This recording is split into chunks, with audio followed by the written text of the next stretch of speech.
हैं और हमें अगर मटेरियल का पता हो कि ऐसा मटेरियल चाहिए जिसका जिसका यंग मॉडुलस इतना इस रेंज में हो और जिसका डेंसिटी इस रेंज में हो, तो उससे हम चार्ट की मदद से वो रेंज वो जगह हम मालूम कर सकते हैं और उसके मुताबिक हम सिलेक्शन करते हैं। तो वास्ट चार्ट हमने उसमें डिस्कस की थी। आज उस लेक्चर का दूसरा हिस्सा है material selection charts part number 2। ठीक है, तो young modulus versus density, strength versus density, इस तरह स्ट्रेंथ वर्सेस यंग मॉडुलस, इस तरह fracture toughness versus strength young modulus, ये हमने डिस्कस की थी। ठीक है, तो अब हम जाते हैं फ्रैक्चर टफनेस मॉडुलस। ये हमने पिछली क्लास में डिस्कस किया था इस स्लाइड, और इस स्लाइड में मैंने आपको बताया था कि हमारे साथ एक मेटल्स है, एक सिरामिक्स है और एक हमारे साथ पॉलीमर है। तो मेटल का फ्रैक्चर टफनेस सबसे ज़्यादा है और पॉलीमर का फ्रैक्चर टफनेस सबसे कम है। ठीक है, तो और सिरामिक्स का हमने बताया था कि सिरामिक्स का थ्रेशहोल्ड की नज़दीक है, मतलब जो जो रिक्वायरमेंट्स है वो हमारा पूरी करता है, लेकिन मेटल सबसे बेस्ट है। और पॉलीमर हमारे साथ वीक मटेरियल है, तो इसका fracture toughness resistance to fracture सबसे कम होगा। ठीक है, तो फ्रैक्चर टफनेस असल में रेजिस्टेंस टू फ्रैक्चर है, तो पॉलीमर का सबसे कम होगा। ठीक है, तो ये स्लाइड हमने पिछले लेक्चर में डिस्कस किया था। ठीक है, अब हम जाते हैं एक और ग्राफ की तरफ, fracture toughness versus elastic limit. ठीक है, तो इलास्टिक लिमिट, प्रोपोर्शनल लिमिट, ये आप लोगों ने स्ट्रेस स्ट्रेन डायग्राम में पढ़ा है कि प्रोपोर्शनल लिमिट और इलास्टिक लिमिट में क्या फ़र्क है, और पिछले क्लासेस में मैंने आपको बताया भी है कि इलास्टिक लिमिट तक अगर हम लोड रिमूव कर लें तो ये अपनी ओरिजिनल पोजीशन को आता है वापस अपनी, अगर हम लोड अप्लाई कर लें इलास्टिक लिमिट तक पहुंच जाए, लोड हम रिमूव कर लें तो दोबारा ये अपनी ओरिजिनल पोजीशन पे आता है।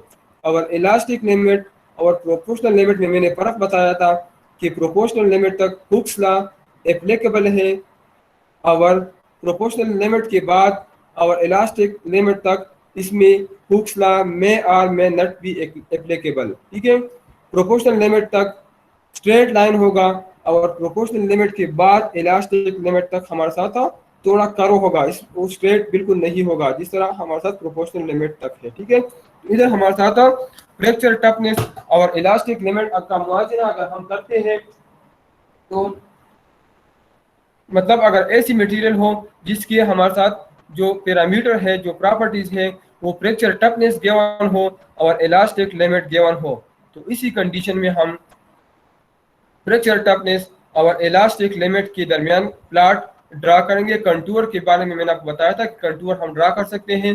किस तरह कंटूर मालूम करेंगे, तरीका मैंने आपको बताया था। ठीक है, कंटूर आप लोगों ने मालूम किया, मुख्तलिफ किस्म की, अगर एक से ज़्यादा इक्वेशन है, 2 इक्वेशन है, 3 इक्वेशन है, 3 से ज़्यादा है, सबका कंटूर आप मालूम कर लें और कंटूर आप ड्रा कर लें, तो उससे आप मुख्तलिफ रीजन मालूम कर सकते हैं। इससे आप मुख्तलिफ रीजन मालूम कर सकते हैं। इधर आपको मेटल इस रीजन में, ऐसी रीजन में मेटल नजर आता है जिसका इलास्टिक लिमिट भी ज़्यादा है और फ्रैक्चर टफनेस भी ज़्यादा है। तो मैंने आपको पहले भी बताया कि हमारे साथ मेटल्स के फ्रैक्चर टफनेस ज़्यादा होता है और हमें ये भी पता है कि इसका इलास्टिक लिमिट भी ज़्यादा है। मेटल्स का हमारे साथ दोनों प्रॉपर्टी ज़्यादा है। कंपोजिट मटेरियल अक्सर हमारे साथ ऑप्टिमम कंडीशन पे होते हैं, क्योंकि कंपोजिट में हम दो पार्ट्स मिलाते हैं, एक को हम मैट्रिक्स कहते हैं और दूसरे को हम फाइबर रिइंफोर्समेंट कहते हैं, जो स्ट्रेंथ के लिए हम यूज़ करते हैं। ठीक है, इस तरह पॉलीमर और फोम यह हमारे साथ वीक मटेरियल है, तो इसका फ्रैक्चर टफनेस कम है, ये मैंने आपको बता दिया। और सिरामिक्स हमारे साथ पॉलीमर और मेटल के दरमियान है। मैंने आपको बताया कि मेटल का फ्रैक्चर टफनेस सबसे ज़्यादा है, पॉलीमर वीक है और ceramics is in between, polymer and metals. ठीक है, तो इस ग्राफ से हम सिलेक्शन कर सकते हैं अगर हमें प्रॉपर्टी का पता हो। ठीक है, फॉर एग्जांपल हमें ये गिवन हो कि इलास्टिक लिमिट 10 मेगापास्कल और 100 मेगापास्कल के दरमियान है। ऐसा मटेरियल सेलेक्ट करना है जिसका इलास्टिक लिमिट 10 और 100 के दरमियान है। तो 10 हमारे साथ ये है, 100 ये है। और इसका फ्रैक्चर टफनेस 1 और 10 के दरमियान है। फर्ज करें इलास्टिक लिमिट 10 और 100 के दरमियान है और फ्रैक्चर टफनेस 1 और 100, तो हम इस रीजन में आएंगे। ये हमारे साथ रीजन है और इधर हमारे साथ ये रीजन है, तो हमारे साथ ये रीजन बनेगा। तो इस रीजन में अगर हम देख लें तो इस रीजन में हमारे साथ ज़्यादातर पॉलीमर आते हैं, वुड है, पॉलीप्रोपाइलीन है, पॉलीइथाइलीन है, ठीक है। तो इस तरह हमारे साथ मुख्तलिफ किस्म की पॉलीमर है, ठीक है। तो इस तरह आप मुख्तलिफ रेंज ले सकते हैं। अगर आपको गिवन हो कि इलास्टिक लिमिट 100 और 1000 के दरमियान हो और फ्रैक्चर टफनेस 10 और 100 के दरमियान हो, तो 10 और 100 और 1000 के दरमियान ये रीजन और इधर से हमारे साथ ये रीजन, तो हमारे साथ ये रीजन बनेगा। तो इस रीजन में हमारे साथ मेटल्स आते हैं, ठीक है। तो हमारे साथ सिलेक्शन आसान हो जाएगा, ठीक है। उस रेंज के मुताबिक कभी बाज़ औक़ात हमें वैल्यू गिवन होते हैं कि इस वैल्यूज़ वाला जिसका इलास्टिक लिमिट एग्जैक्ट इतना हो और जिसका फ्रैक्चर टफनेस एग्जैक्ट इतना हो, तो वहाँ से हम मटेरियल लेंगे। अगर वहाँ भी कोई मटेरियल मौजूद ना हो तो इसका मतलब यह है कि इस किस्म का मटेरियल मौजूद नहीं है। तो इस किस्म की मटेरियल पर लोग रिसर्च भी करते हैं, सॉफ्टवेयर पे इतना एक्सपर्ट हो जाते हैं कि वो ऐसा मटेरियल सॉफ्टवेयर पे पहले डेवलप करते हैं और फिर वो मैन्युफैक्चर बना प्रैक्टिकली वो बनाता है, ठीक है। तो वो आप कर सकते हैं। मुख्तलिफ किस्म की मटेरियल इस सॉफ्टवेयर के बेस पे बने हैं। तो इस तरह हमारे साथ फ्रैक्चर टफनेस और स्ट्रेंथ के दरमियान है thickness size of the plastic zone at the tip of crack due to stress concentration. इसका मतलब क्या है? At the tip of crack का मतलब यह है स्ट्रेस कंसंट्रेशन वहां पे होता है जहां पे क्रैक मौजूद हो। तो जहां पे क्रैक मौजूद हो तो टिप ऑफ क्रैक पे स्ट्रेस कंसंट्रेशन आता है, तो इसकी वजह से प्लास्टिक जोन में जाता है। कैन बी एस्टिमेटेड बाई के डिवाइड बाई सिग्मा एफ। इसकी मतलब इससे हम इसका अंदाजा लगा, स्ट्रेस कंसंट्रेशन का अंदाजा हम फ्रैक्चर टफनेस और स्ट्रेंथ के रेशो से मालूम कर सकते हैं। के आई सी एक्चुअली हमारे साथ फ्रैक्चर टफनेस है और सिग्मा एफ हमारे साथ स्ट्रेंथ है। तो अगर अक्सर बल्कि सारी मटेरियल इस तरह होते हैं जहां हमें क्रैक नजर आता हो या ना हो, लेकिन वहां क्रैक जरूर होगा और डिसलोकेशन तो जरूर होता है। तो जहां पे क्रैक्स या इंटरनल होल्स या पोरोसिटी मौजूद हो वहां पे स्ट्रेस कंसंट्रेशन होगा। तो स्ट्रेस कंसंट्रेशन हम फ्रैक्चर टफनेस और स्टिफनेस के रेशियो से मालूम कर सकते हैं। और प्लास्टिक जोन का फार्मूला हमारे साथ है। प्लास्टिक जोन आपको पता है, एक आपके साथ इलास्टिक रीजन है या इलास्टिक जोन है और एक आपके साथ प्लास्टिक जोन है। तो उसका फार्मूला है square of fracture toughness divide by pi and multiply by square of strength. इससे हम प्लास्टिक जोन मालूम कर सकते हैं। और आखिरी पॉइंट लिखा है yield before fracture versus fracture before yield. बाज़ मटेरियल इस तरह होते हैं जिसमें फ्रैक्चर से पहले यील्डिंग स्टार्ट होता है, जैसा कि डक्टाइल मटेरियल है, इस तरह मेटल्स है। और दूसरा है फ्रैक्चर बिफोर यील्ड, ऐसे मटेरियल जिसमें यील्डिंग से पहले फ्रैक्चर आता है, जिस तरह हमारे साथ ब्रिटल मटेरियल है, फॉर एग्जांपल सिरामिक्स।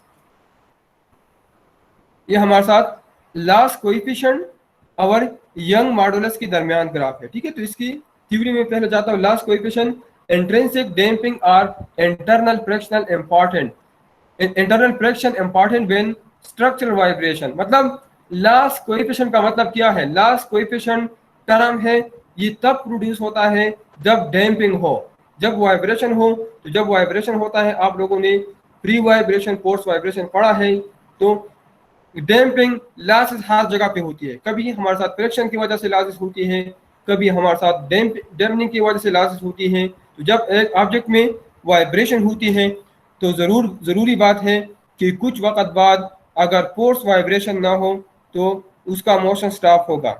तो मोशन क्यों स्टॉप होता है? डैम्पिंग की वजह से एनर्जी लॉस होती है। तो जब एनर्जी लॉस होती है तो जब एनर्जी लॉसेस आती है तो उसमें हम टर्म डिफाइन करते हैं लॉस कोएफिशिएंट वर्सेस मॉडुलस। तो ये मुख्तलिफ जो हम मुख्तलिफ ग्राफ ड्रा करते हैं, इसके फायदे ये है कि हम कंडीशन को देखेंगे। अब हमने अपनी कंडीशन को देखेंगे कि कौन कौन से पैरामीटर यहाँ इंपॉर्टेंट है। आप कोई रिसर्च करते हैं, मैंने प्रोजेक्ट करते हैं या रिसर्च प्रोजेक्ट करते हैं, तो आपसे लोग जरूर पूछेंगे कि आपके पैरामीटर्स क्या है, इनपुट पैरामीटर क्या है, आउटपुट पैरामीटर क्या है। तो ये पॉइंट बहुत ज़्यादा इंपॉर्टेंट है। तो मुख्तलिफ ग्राफ हम इसलिए ड्रा करते हैं कि किसी जगह पे एक पैरामीटर इंपॉर्टेंट होता है, किसी जगह पे दूसरा पैरामीटर इंपॉर्टेंट होता है, तो उसके मुताबिक हम ग्राफ या चार्ट ड्रा करते हैं। ठीक है, तो लॉस कोएफिशिएंट जहाँ पे वाइब्रेशन होगा वहाँ लॉसेस और डैम्पिंग जरूर होगा। Low for metal, ceramic and glasses. Clear बात है कि लॉसेस कम होगी इसमें और रबर में ये ज्यादा होगी। ठीक है, bell are made of bronze.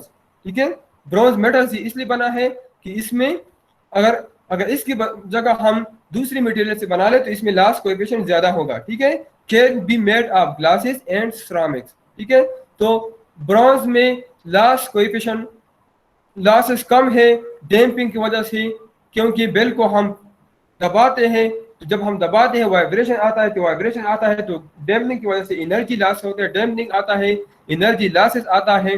तो इसलिए हम ऐसी मटेरियल से बनाते हैं जिसमें लॉसेस बहुत कम हो। Damping is caused by dislocation moment. Dislocation मैंने आपको बताया था कि डिसलोकेशन हमारे साथ हाफ प्लेन होता है। मुख्तलिफ किस्म के हर मटेरियल में डिसलोकेशन जरूर मौजूद होगा, हम खत्म नहीं कर सकते डिसलोकेशन। हर मटेरियल में हाफ प्लेन मौजूद होते हैं। जब हम इस पे फोर्स अप्लाई करते हैं तो उस डिसलोकेशन को उसमें डिसलोकेशन मोमेंट का मतलब कि हाफ प्लेन दूसरे प्लेन को शिफ्ट होता है, फिर तीसरे प्लेन को, फिर चौथे प्लेन को, आखिर में जब ये एच को आता है तो ये फेल हो जाता है।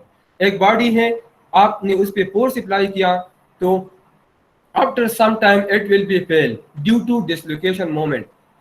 सबसे पहले दरमियान में एक हाफ प्लेन है, और वो हाफ प्लेन आपने लोड अप्लाई किया, वो हाफ प्लेन दूसरे प्लेन को शिफ्ट हो गया, फिर तीसरे को शिफ्ट हो गया, आखिर में ये एंड पे आ जाएगा और ये बॉडी, ये ऑब्जेक्ट फेल हो जाएगा। ठीक है, इसलिए loss coefficient high for dislocation moment, और सॉफ्ट मेटल के लिए भी हाई होगा।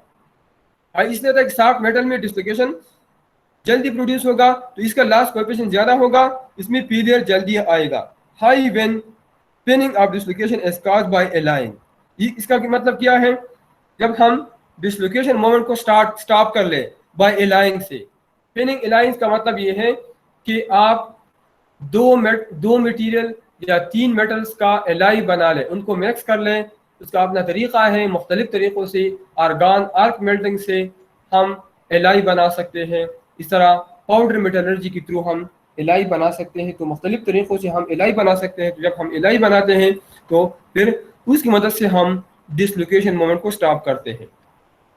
Bye alloying element in heavily alloyed metal like bronze and high carbon steel. ठीक है, ब्रॉन्ज हम इसलिए यूज करते हैं कि एलाई है और इसमें लॉसेस नहीं आते। ठीक है, लॉस नहीं आते, डैम्पिंग की वजह से एनर्जी लॉस नहीं आती, तो इसलिए हम बेल के लिए मटेरियल ब्रॉन्ज यूज करते हैं ग्लास और सिरामिक के मुकाबले में। What about cast iron? तो कास्ट आयरन, अगर हम कास्ट आयरन का बना ले तो क्या होगा, क्या इफेक्ट होगा? तो कास्ट आयरन हमारे साथ ब्रिटल मटेरियल है, जिस तरह हमारे साथ सिरामिक्स और ग्लासेस हैं, क्योंकि इसमें 4% कार्बन मौजूद होता है। ठीक है, तो ये भी बनिस्बत पॉलीमर के ये स्ट्रांग होंगे, लेकिन बनिस्बत ब्रॉन्ज और एलाइज की ये उसके मुकाबले में ये वीक होंगे। पॉलीमर से स्ट्रांग होंगे और एलाई से ये वीक होंगे। अब हमारे साथ ग्राफ है, चार्ट है थर्मल कंडक्टिविटी और इलेक्ट्रिकल रेजिस्टिविटी के। ये दोनों ऐसे प्रॉपर्टी है जो एक दूसरे की अपोजिट है। हमारे साथ अक्सर 99% मटेरियल ऐसे होते हैं जिसकी अगर थर्मल कंडक्टिविटी हाई होती है तो इसकी इलेक्ट्रिकल कंडक्टिविटी लो होगी। ठीक है, ये अब इस चार्ट को भी आप देख लें। अगर चार्ट को आप देख लें, इस रीजन में आपको बहुत ज्यादा मटेरियल नजर आते हैं, इस रीजन में आपको बहुत ज्यादा मटेरियल नजर आते हैं। ये वो मटेरियल है जिसकी थर्मल कंडक्टिविटी हाई है लेकिन जिसकी इलेक्ट्रिकल रेजिस्टिविटी लो है, इसकी इलेक्ट्रिकल रेजिस्टिविटी लो है। अब इस रीजन में आपको बहुत ज्यादा material, polymer, natural material, glasses नजर आते हैं। तो ये ऐसे मटेरियल हैं जिसके इलेक्ट्रिकल रेजिस्टिविटी हाई है लेकिन इसकी थर्मल कंडक्टिविटी लो है। तो मैंने आपको बताया ये दोनों एक दूसरे की अपोजिट। 99% मटेरियल ऐसे होते हैं, अगर इलेक्ट्रिकल रेजिस्टिविटी ज्यादा हो तो इसकी थर्मल कंडक्टिविटी कम होगी, अगर थर्मल कंडक्टिविटी ज्यादा हो तो इसकी इलेक्ट्रिकल रेजिस्टिविटी कम होगी। और बहुत कम मटेरियल, इस इधर आपको बहुत कम 2-3 मटेरियल आपको नजर आते हैं जिसकी थर्मल कंडक्टिविटी भी हाई हो और इलेक्ट्रिकल रेजिस्टिविटी भी हाई हो, ठीक है। जिस तरह एल्यूमिनियम नाइट्राइड, एल्यूमिनियम ऑक्साइड और सिलिकॉन सिलिकॉन नाइट्रोजन है, ठीक है। तो हमारे साथ ये ऐसी मटेरियल है जिसकी इलेक्ट्रिकल रेजिस्टिविटी भी ज्यादा हो और थर्मल कंडक्टिविटी। तो ये मटेरियल हम कहाँ भी यूज करते हैं, ये हम सिंक के तौर पर, हीट सिंक के तौर पर, जब हम लैपटॉप के नीचे कोई अब ऐसा ऑब्जेक्ट रखते हैं जो लैपटॉप से हीट तो लेता है, इलेक्ट्रिकली थर्मली तो कंडक्टिव है, हीट लैपटॉप से लेता है, लैपटॉप जल्द गर्म नहीं होता, लेकिन वो उसमें उसकी इलेक्ट्रिकल रेजिस्टिविटी भी हाई होता है क्योंकि उस इधर इलेक्ट्रिसिटी का भी मसला होता है। तो इधर हमें ऐसी मटेरियल रिक्वायर्ड होगा जिसकी थर्मल कंडक्टिविटी ज्यादा हो और थर्मल कंडक्टिविटी के साथ साथ इलेक्ट्रिकल रेजिस्टिविटी भी ज्यादा हो। तो ऐसी मटेरियल बहुत कम है, जिस तरह एल्यूमिनियम नाइट्राइड और सिलिकॉन नाइट्रोजन और aluminium oxide. Thermal conductivity versus resistivity ये मैंने आपको बता दिया।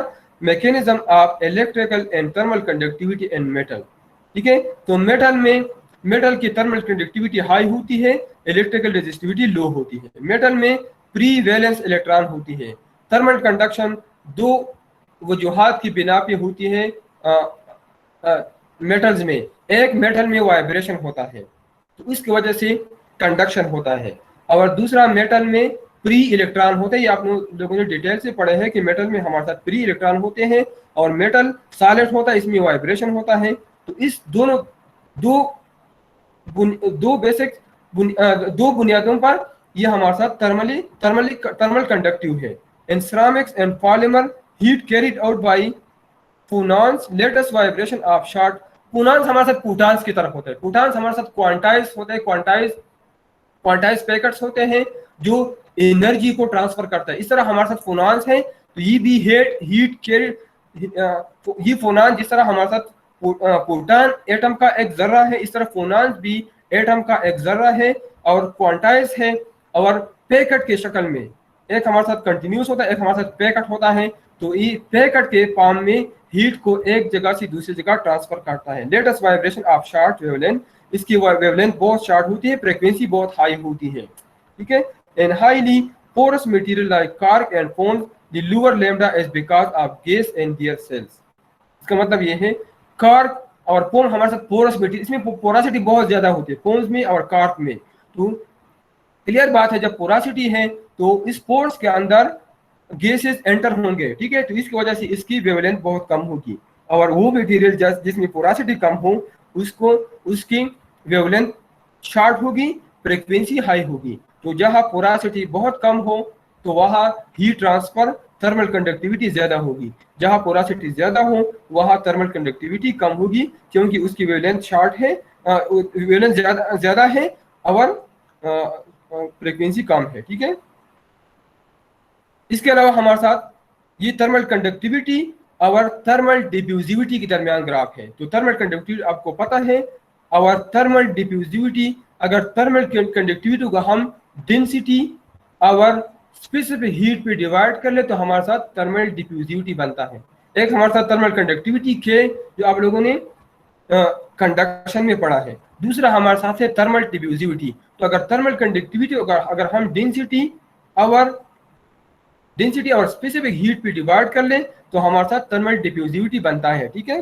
तो हमारे साथ ये चार्ट बना है थर्मल कंडक्टिविटी और थर्मल डिफ्यूजिविटी के दरमियान हमारे साथ मुख्तलिफ मटेरियल है जहां हमें नजर आता है और मुख्तलिफ रीजन हम मालूम कर सकते हैं। बार बार मैंने आपके सामने ये एक्सप्लेन कर दिया कि आप इससे मुख्तलिफ रीजन मालूम कर सकते हैं। Thermal conductivity governs flow of heat and steady state, while diffusivity govern flow of heat and transient state। हमारे साथ दो किस्म के स्टेट है, एक ट्रांजिएंट स्टेट है, एक हमारे साथ स्टेडी स्टेट है। तो पहले ट्रांजिएंट स्टेट आता है, तो ट्रांजिएंट स्टेट फिर आहिस्ता आहिस्ता स्टेडी स्टेट में कन्वर्ट होता है। तो स्टेडी स्टेट में जो हीट ट्रांसफर होता है वो हमारे साथ थर्मल कंडक्टिविटी की वजह से होते हैं, और ट्रांजिएंट स्टेट में जो हीट ट्रांसफर होता है वो थर्मल डिफ्यूजिविटी की वजह से होता है, ठीक है। और इधर लिखा है रो सी पी, रो हमारे साथ डेंसिटी है और ये सी पी स्पेसिफिक हीट है। तो अगर थर्मल कंडक्टिविटी अगर हम इस टर्म पे डिवाइड कर लें तो हमारे साथ ये थर्मल डिफ्यूजिविटी बनता है। Volumetric specific heat are also shown 3 multiply by 10 power 6 joule per metre cube per kelvin for all solid. Exception polymers. Polymer also wood and low density fire break, low lambda but large A। ए हमारे साथ क्या है, इसका wavelength short होता है और लेकिन इसकी थर्मल कंडक्टिविटी हाई होती है। They may not transmit much heat but they reach steady state quickly. ठीक है, मतलब ये ऐसी मटेरियल है जिसकी हमारे साथ वेवलेंथ शॉर्ट होती है, थर्मल डिफ्यूजिविटी हाई होती है। तो ऐसी मटेरियल, ए हमारे साथ थर्मल कंडक्टिविटी नहीं, थर्मल डिफ्यूजिविटी है, और लैम्डा हमारे साथ ये थर्मल कंडक्टिविटी है। ठीक है, तो ऐसी मटेरियल जिसकी थर्मल कंडक्टिविटी लो होती है और थर्मल डिफ्यूजिविटी हाई होती है, तो ये बहुत जल्द स्टेडी स्टेट में कन्वर्ट होता है। थर्मल डिफ्यूजिविटी ये मैंने आपको बता दिया कि ये ट्रांजिएंट स्टेट में हीट ट्रांसफर करता है, तो बहुत जल्द स्टेडी स्टेट में लेता है। ठीक है, तो अगर थर्मल डिफ्यूजिविटी हाई हो तो बहुत जल्द ये स्टेडी स्टेट में जाएगा, सिस्टम बहुत जल्द स्टेडी स्टेट में जाएगा। इसके अलावा हमारे साथ thermal expansion versus thermal conductivity है। तो थर्मल एक्सपेंशन आप लोगों ने पढ़ा है, अल्फा से हम डिनोट करते हैं, थर्मल कंडक्टिविटी लैम्डा से डिनोट करते थे। ये मैंने आपको बता दिया कि thermal expansion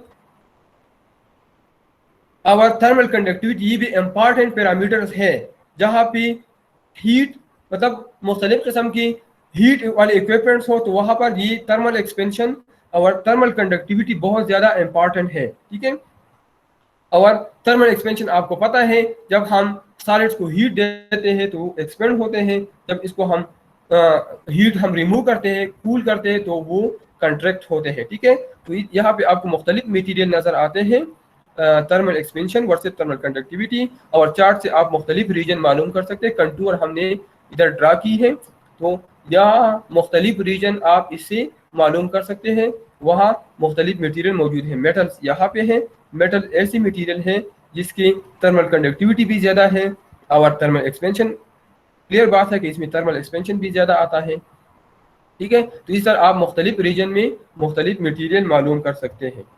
thermal expansion, the bonds between atom behave like a linear elastic spring. Linear elastic spring मतलब एक्सपेंशन आता है और कंप्रेशन आता है। अगर हीट करते हैं तो एक्सपेंड होता है, अगर कूल करते हैं तो कंप्रेस होते हैं। Expanding on heating and contracting on compress नहीं बल्कि contract on cooling. Thermal expansion coefficient largest for polymer. Polymer आपको पता है इसमें एक्सपेंशन बहुत ज्यादा आता है बनिस्बत मेटल्स के। Thermal expansion in polymer is 10 time greater than thermal expansion in metals. Our thermal expansion in polymer is 100 times greater in thermal expansion in ceramics. इसका मतलब ये है कि ceramics में thermal expansion सबसे कम है और पॉलीमर में thermal expansion सबसे ज्यादा है। इन वेयर हमारे साथ एक एलाई है, has unique low expansion coefficient। अब हमारे साथ है thermal expansion और young modulus। थर्मल एक्सपेंशन और यंग मॉडुलस, तो थर्मल एक्सपेंशन मैंने आपको बता दिया। तो थर्मल एक्सपेंशन और यंग मॉडुलस के दरमियान हम प्लॉट चार्ट ड्रा कर सकते हैं और इसकी मदद से हम मुख्तलिफ वैल्यू मालूम कर सकते हैं। अब इधर लेके इलास्टोमर है, तो इलास्टोमर हमारे साथ पॉलीमर का एक टाइप है। इसमें थर्मल एक्सपेंशन मैंने आपको बता दिया बहुत ज्यादा होता है, लेकिन इसकी यंग मॉडुलस हमारे साथ बहुत कम होती है। ठीक है, इस रीजन में मेटल है, तो मेटल में थर्मल एक्सपेंशन भी होता है और इसकी यंग मॉडुलस भी ज्यादा है। ठीक है, इस तरह यहाँ पे पॉलीमर है, यहाँ पे फोम्स नेचुरल मटेरियल है। रिजिड पॉलीमर, पॉलीमर में हमारे साथ फ्लेक्सिबल पॉलीमर और रिजिड पॉलीमर मौजूद होते हैं, नेचुरल मटेरियल। ठीक है, तो मुख्तलिफ किस्म की मटेरियल, कंपोजिट मटेरियल हमारे साथ इस रेंज में आते हैं। तो इस चार्ट से आप मुख्तलिफ रीजन मुख्तलिफ मटेरियल के लिए मालूम कर सकते हैं। थर्मल एक्सपेंशन और मॉडुलस ये मैंने आपको बता दिया। Stresses which appear in a body when it is heated और cooled but prevented from expanding or contracting। Stress क्या है? असल में स्ट्रेस रेजिस्टेंस है। जब थर्मल एक्सपेंशन आता है तो ये थर्मल स्ट्रेसेस उस एक्सपेंशन को रेजिस्टेंस पेश करता है। जब थर्मल कंट्रैक्शन आता है तो ये थर्मल स्ट्रेसेस ये रेजिस्टेंस पेश करता है कंट्रैक्शन को। इधर लिखा है stresses which appear in a body when it is heated or cooled but prevented from expanded are contracted. A large enough can cause yielding, fracture and buckling. मगर अगर बहुत ज्यादा हो जाए तो हमारे साथ yielding प्रोड्यूस होता है, फिर फ्रैक्चर और बकलिंग मैंने आपको बताया था, बकलिंग भी प्रोड्यूस हो सकता है. Can be because of external constraint और because of temperature gradient and the body. और हमारे साथ है C del sigma is equal to alpha E. C हमारे साथ स्पेसिफिक हीट है, डेल सिग्मा स्ट्रेसेस है, थर्मल स्ट्रेसेस है, अल्फा हमारे साथ थर्मल एक्सपेंशन है और ई हमारे साथ यंग मॉडुलस है. ठीक है, तो where C is equal to 1, where del sigma stress produced by temperature change of 1 degree centigrade in a constraint system, where C is equal to 1. तो ये हमारे साथ आता है 1, सी की वैल्यू 1 आता है, 1 माइनस न्यू आ सकता है, alpha is inversely proportional to Young modulus and E is proportional to surface temperature, thermal temperature. ठीक है, therefore thermal expansion is inversely proportional to Tm. और Tm हमारे साथ thermal stresses है, टेम्परेचर नहीं है. ठीक है, expansion is a inversely proportional to thermal stresses. मैंने आपको बता दिया कि thermal stresses ये रेजिस्टेंस पेश करता है एक्सपेंशन को, तो इसलिए थर्मल लीनियर एक्सपेंशन या लीनियर एक्सपेंशन और थर्मल स्ट्रेसेस ये एक दूसरे के रेसिप्रोकल है. अब दूसरा ग्राफ है स्ट्रेंथ और मैक्सिमम सर्विस टेम्परेचर का. तो मैक्सिमम सर्विस टेम्परेचर हमारे साथ क्या है, तो असल में जहां पे हीट कंडीशन आते हैं, ऐसी जगह पे जहां पे हीट कंडीशन आते हैं तो वहां पे मैक्सिमम सर्विस टेम्परेचर बहुत इंपॉर्टेंट फिनोमिना है. हर मटेरियल के एक मैक्सिमम सर्विस टेम्परेचर होता है, अगर टेम्परेचर उससे ज्यादा हो जाए तो मटेरियल फेल हो जाता है. अगर मैक्सिमम सर्विस टेम्परेचर को क्रॉस करता है तो मटेरियल फेल होता है. तो ये फैक्टर हमारे साथ इंपॉर्टेंट फिनोमिना है ऐसी मटेरियल के लिए जहां पे टेम्परेचर बहुत ज्यादा हो.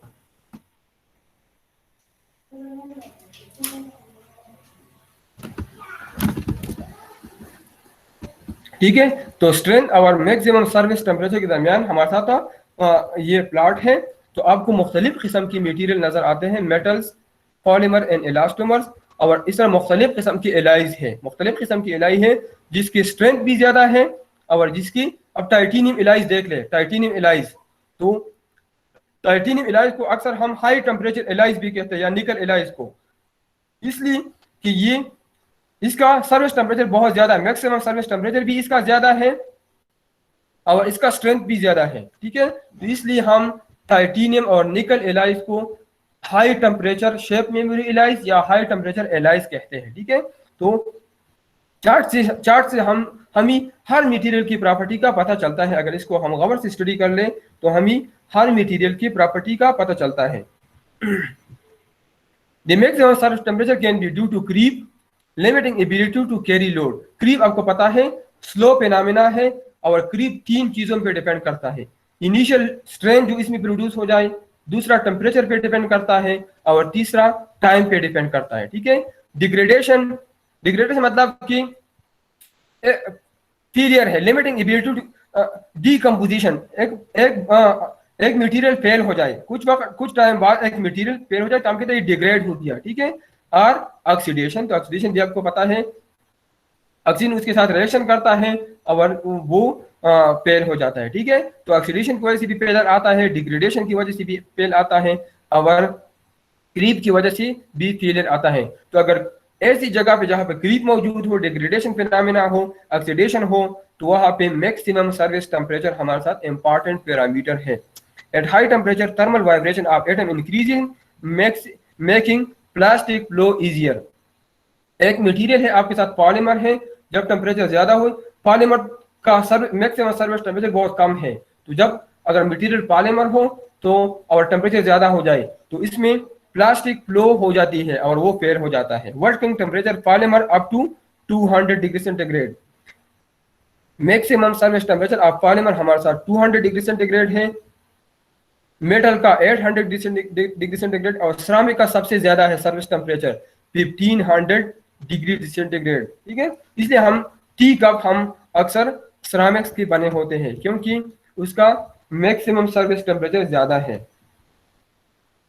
कोएफिशिएंट ऑफ फ्रिक्शन, तो कोएफिशिएंट ऑफ फ्रैक्शन हमारे साथ एक्चुअली रेशियो है between fraction force and normal force. तो जब आप फ्रैक्शन पढ़ते हैं तो आप फ्रैक्शन में 4 फोर्सेस पढ़ते हैं। हम कहते हैं कि हमारे साथ जब दो ऑब्जेक्ट के दरमियान आप कांटेक्ट आ जाए और वहां आपने फोर्स अप्लाई किया है तो वहां पे हमारे साथ 4 फोर्सेस बनते हैं। आपको ये पता भी होगा, एक हमारे साथ अप्लाइड फोर्स है, एक हमारे साथ फ्रिक्शन फोर्स है, एक हमारे साथ वेट ऑफ द ऑब्जेक्ट है और एक हमारे साथ नॉर्मल फोर्स है।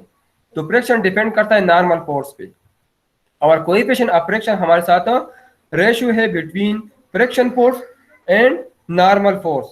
ठीक है, तो कोएफिशिएंट ऑफ फ्रिक्शन मुख्तलिफ मटेरियल के लिए ये ग्राफ भी सॉफ्टवेयर में बनता है। इस किस्म की ग्राफ्स भी हम सॉफ्टवेयर में बना सकते हैं।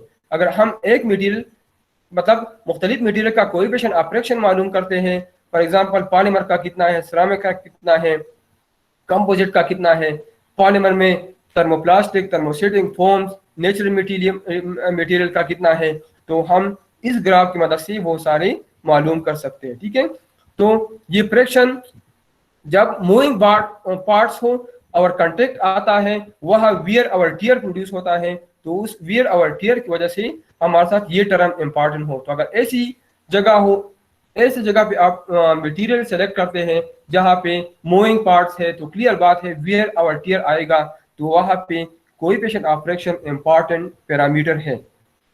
ये पहले दिन मैंने आपको बता दिया कि आप लोगों ने ये मालूम करना है कि यहाँ पे कौन सी पैरामीटर मैं यूज करूंगा। Representation of wear and friction data much more difficult than previous chart, इसलिए हमने इस तरह चार्ट बनाया। ठीक है, पहले वाला जो चार्ट था उससे वो बनाना मुश्किल था, तो इसलिए हमने इधर इस किस्म का चार्ट, और ये चार्ट हम आसानी से सॉफ्टवेयर में बना सकते हैं। ठीक है, these property are not attributes of one material alone but of one material sliding on another. मतलब जब फ्रिक्शन तो तब होगा जब दो मटेरियल कांटेक्ट में हो, एक मटेरियल से फ्रिक्शन प्रोड्यूस नहीं होता। फ्रिक्शन तब प्रोड्यूस होगा जब दो मटेरियल एक दूसरे के साथ कांटेक्ट में हो। तो इसलिए इधर लिखा है these property are not attributes of one material alone but of one material sliding on another with almost always a third in between. तीसरा भी हो सकता है, a number of possible combination हो सकते हैं। ठीक है, typically coefficient of friction is ratio of friction force and normal force. F S हमारे साथ फ्रिक्शन फोर्स है और एफ एन हमारे साथ नॉर्मल फोर्स है। फ्रिक्शन लोवेस्ट बार लुब्रिकेटेड सरफेस, आपको पता है सिंपल है। जब फ्रिक्शन हम कम करते हैं लुब्रिकेशन से, हमारे साथ मुख्तलिफ किस्म की लुब्रिकेंट मौजूद हैं। तकरीबन हमने मेंटेनेंस में तकरीबन 19 टाइप्स आप लुब्रिकेंट्स पढ़े हैं, तो मुख्तलिफ जगहों पे हम मुख्तलिफ किस्म की लुब्रिकेंट यूज करते हैं, उससे हम फ्रिक्शन कम करते हैं।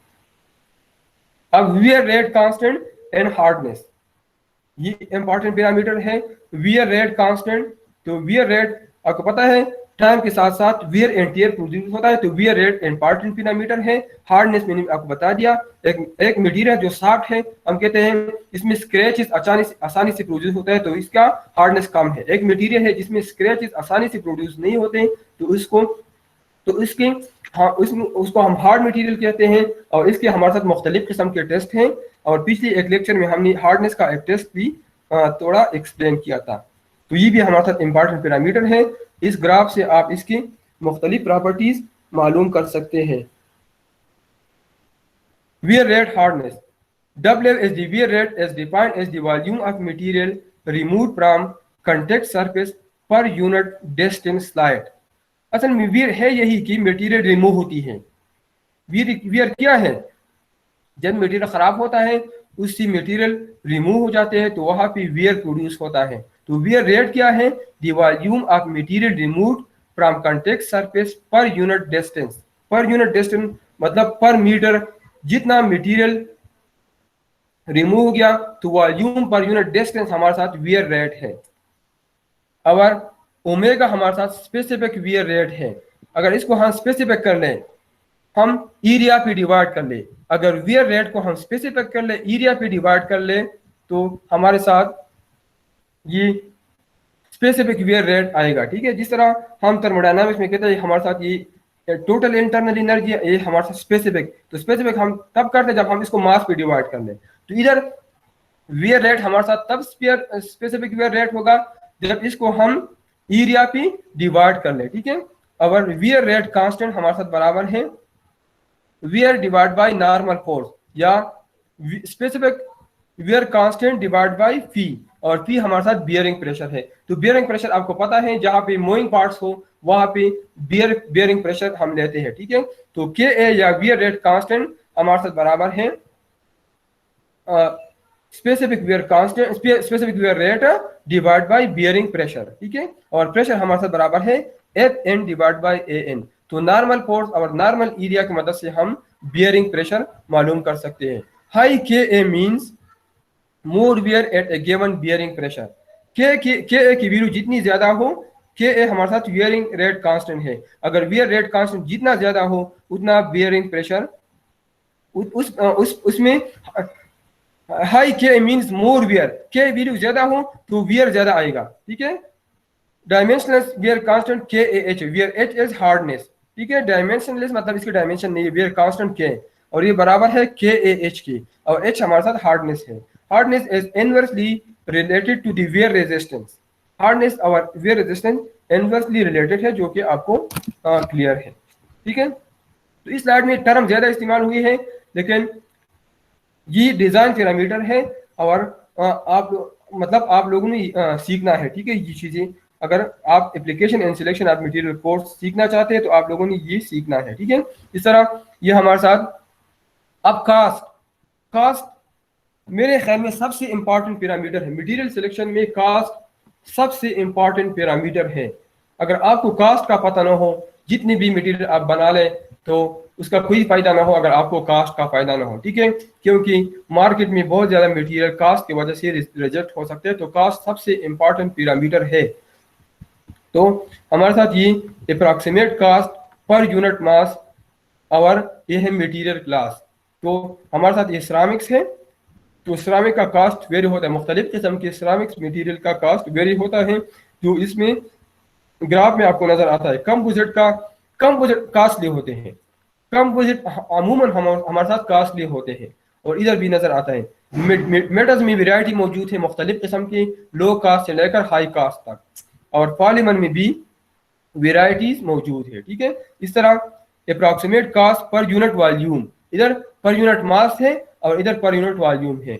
बाज मटेरियल हम पर यूनिट मास में मालूम करते हैं और बाज हम पर यूनिट वॉल्यूम में, और मुख्तलिफ किस्म की मटेरियल क्लास है। तो कंपोजिट का तो कास्ट ज्यादा है, और बाकी में मुख्तलिफ वैरायटी मौजूद है जो आपको इस ग्राफ में नजर आते हैं।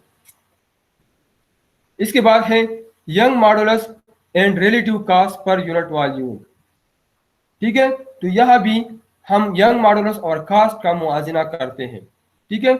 अब इधर अगर आप लोग देख लें तो मेटल्स का यंग मॉडल से ज्यादा है, लेकिन इसका कास्ट भी ज्यादा है।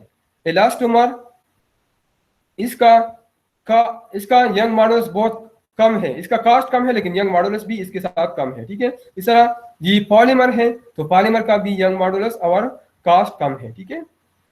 तो अक्सर हम ऐसी मटेरियल सेलेक्ट करते हैं जिसकी ऑप्टिमम कंडीशन हो, जो ग्राफ के दरमियान इस रीजन में आते हैं, और बाकी डिपेंड करता है डिमांड पे कि डिमांड क्या है, किस प्रॉपर्टी वाले और किस वैल्यू वाली मटेरियल चाहिए, ठीक है। आप एक दफा ये ग्राफ प्लॉट कर लें, आपको वैल्यू मालूम हो कि हमें ऐसी मटेरियल चाहिए कि यंग मॉडुलस की वैल्यू इतनी हो और relative cost per unit volume इतना हो, तो फिर यहाँ से हम वो मटेरियल या उस पोजीशन पे हम 2-3 मटेरियल मालूम कर सकते हैं।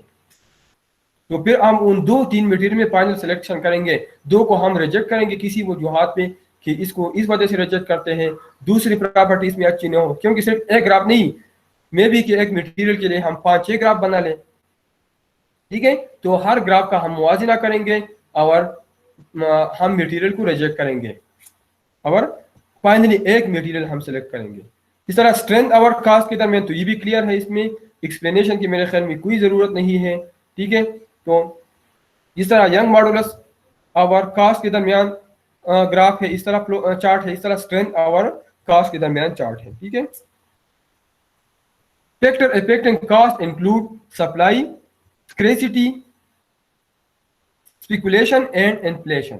मतलब कौन कौन सी चीजें हैं जो कास्ट इस पे डिपेंड करते, सप्लाई पे, मटेरियल हम सप्लाई कर सकते हैं या नहीं, या मटेरियल मौजूद है। स्कैरिसिटी मतलब मटेरियल की किल्लत, मटेरियल मौजूद है कि नहीं है। बाद मटेरियल बहुत शार्ट होते हैं, बाद औक़ात आपके लिए आपको मटेरियल की ज़रूरत होती है रिसर्च के लिए, आप उसको मंगवाते हो, वो आपको नहीं मिलती। स्पेकुलेशन और इन्फ्लेशन, स्पेकुलेशन मतलब कि इसकी जगह दूसरा मटेरियल मौजूद है, और इन्फ्लेशन मतलब का महंगाई की वजह से, महंगाई इतनी ज़्यादा होती है कि कास्ट मटेरियल हम सिलेक्शन नहीं करते। तो जब हम कास्ट मालूम करते तो हमारे साथ ये 4 फैक्टर हैं जिसका हम ख्याल रखेंगे, सप्लाई का, स्कैरिसिटी का, स्पेकुलेशन का और इन्फ्लेशन का। ठीक है, इन्फ्लेशन इंपॉर्टेंट है। अगर महंगाई ज़्यादा हो तो हम मटेरियल सिलेक्शन उसके मुताबिक करेंगे। Most commodity material glass, steel, aluminium and common polymer cost between $0.5 to $2 पर केजी। ये डिपेंड करता है, ये चेंज हो सकता है, ये डिपेंड कर सकते हैं मार्केट के मुताबिक, आप ये मालूम कर सकते हैं। ये जरूरी नहीं कि ये टाइम के साथ साथ चेंज होते हैं। तो make some correction for the influence of inflation and the unit of currency, we define the relative cost per unit volume। तो relative cost per unit volume हमारे साथ बराबर है cost per kilogram multiply by density of material divide by cost per kilogram multiply by density of mild steel rod। इसका मतलब ये है कि हर मटेरियल का मुआजिना हम माइल्ड स्टील से करते हैं। Divide by density of mild steel का मतलब है कि हर मटेरियल का मुआजिना हम माइल्ड स्टील से करते हैं। चीप स्टेप मटेरियल हम सिलेक्ट करते हैं, मतलब जो सस्ते हो और स्टेपनेस ज़्यादा हो या ऑप्टिमम हो। चीप स्ट्रांग मटेरियल, ऐसी मटेरियल जो चीप हो और उसकी स्ट्रेंथ ऑप्टिमम, ज़्यादा तो नहीं हो सकता कि ऑप्टिमम हो। अगर चीप हो तो क्लियर बात है स्टेपनेस भी कम होगा, स्ट्रेंथ भी कम होगा, लेकिन हम ऑप्टिमम कंडीशन में जाएंगे। सिंपल तो चार्ट हमने तकरीबन मैक्सिमम चार्ट्स हमने पढ़ ली, ठीक है, और आपको बहुत ज़्यादा अंदाज़ा हो गया 2 लेक्चर में मुख्तलिफ किस्म के चार्ट से कि हम मटेरियल सिलेक्शन कैसे करेंगे, रीजन कैसे मालूम करेंगे, लो प्रॉपर्टी वाला रीजन कैसे मालूम करेंगे, हाई प्रॉपर्टी वाला लो हाई कैसे मालूम करेंगे, और हाई लो कैसे मालूम करेंगे। एक हमारे साथ लो लो होता है, पहले लेक्चर में मैंने आपको बताया था, एक हाई हाई होता है, एक लो हाई होता है, एक हाई लो होता है, और एक हमारे साथ ऑप्टिमम होता है। First step in material selection screening can be qualitative, yes no. मतलब स्क्रीनिंग का मतलब ये है आप एक ऑब्जेक्ट बनाना है किस मटेरियल के, तो आप पहले मेन क्लास मेटल है, पॉलीमर है, सिरामिक्स है, कंपोजिट्स है, एलाइज है, तो पहले एक सेलेक्ट कर ले कि एलाई होगा, ये स्क्रीनिंग हो गया। Material must be transparent upon quantitative, material must be able to operate above 100 degree centigrade, material must be less denser than water, material must have Young modulus greater than 100। ये condition है, मतलब आपको ऐसा material required है जिसका working temperature 100 degree centigrade से ज्यादा हो, इस पे काम करता हो, इस पे ये वर्किंग टेम्परेचर हो, इसकी डेंसिटी वाटर की डेंसिटी से कम हो, और इसका यंग मॉडुलस 100 गीगा पास्कल से ज्यादा हो। हमें ऐसा मटेरियल चाहिए। Can use property chart to find subset of material that satisfy screening criteria. तो आप इधर हमने ये चार्ट है, स्क्रीनिंग चार्ट है बिटवीन मैक्सिमम सर्विस टेम्परेचर और थर्मल कंडक्टिविटी। अब ऐसा मटेरियल चाहिए जिसका maximum service temperature 100 degree centigrade से ज्यादा हो और जिसकी थर्मल कंडक्टिविटी 10 से कम हो।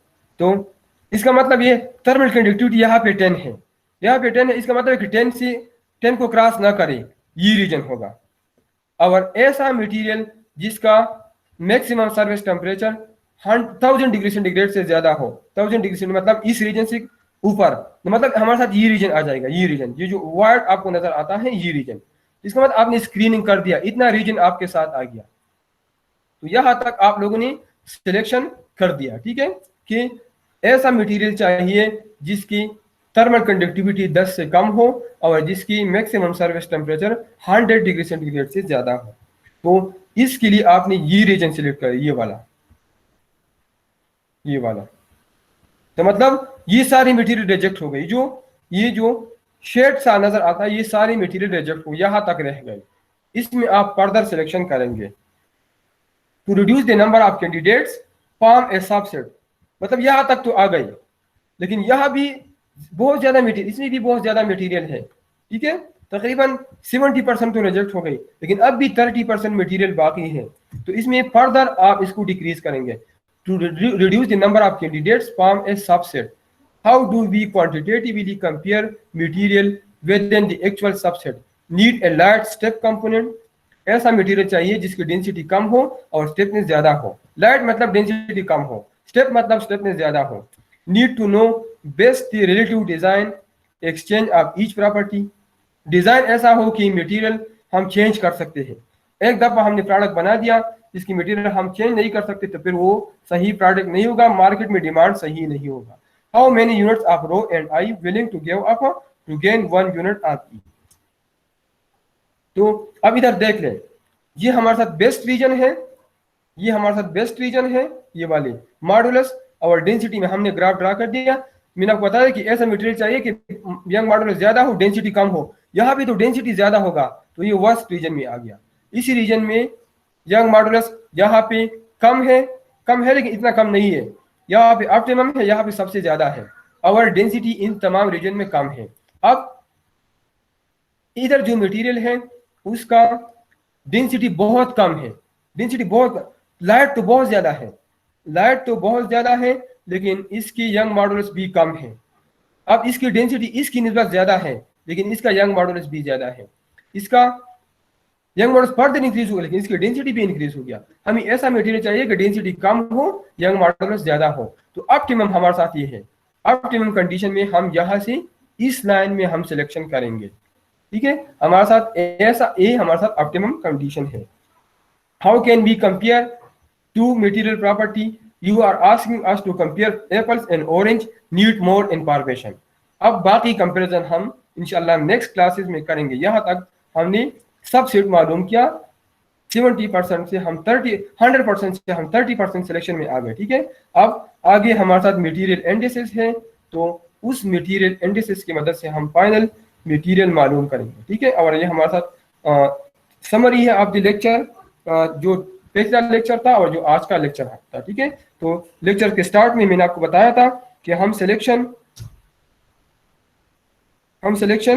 मुख्तलिफ तरीकों से कर सकते हैं. डेटा ब्राउजिंग से भी कर सकते हैं, प्रॉपर्टी बार चार्ट्स जो हमने पढ़ लिया, और मटेरियल सिलेक्शन चार्ट जो हमने तकरीबन 10-15 चार्ट हमने पढ़ ली इन 2 लेक्चर में. तो इससे भी हम मटेरियल सिलेक्शन कर सकते हैं. ठीक है, material selection chart have the advantage of immediately identify materials suited for a given application based on material properties. तो ये हमने डिटेल से पढ़ लिया. Selection chart good for screening of material. Once selected, we must be able to quantitatively compare material. ठीक है, एक दफा हमारे साथ सिलेक्शन कम हो जाए तो फिर हम उसका मुआजना और नेक्स्ट लेक्चर में हम उसकी मुख्तलिफ तरीक़ों से कंपेरिजन करेंगे और फाइनल मटेरियल हम मालूम करेंगे. ठीक है, तो ये हमारा आज का लेक्चर था. इस लेक्चर के रिलेटेड जो क्वेश्चन हो आपके जहन में तो आप पूछ सकते हैं.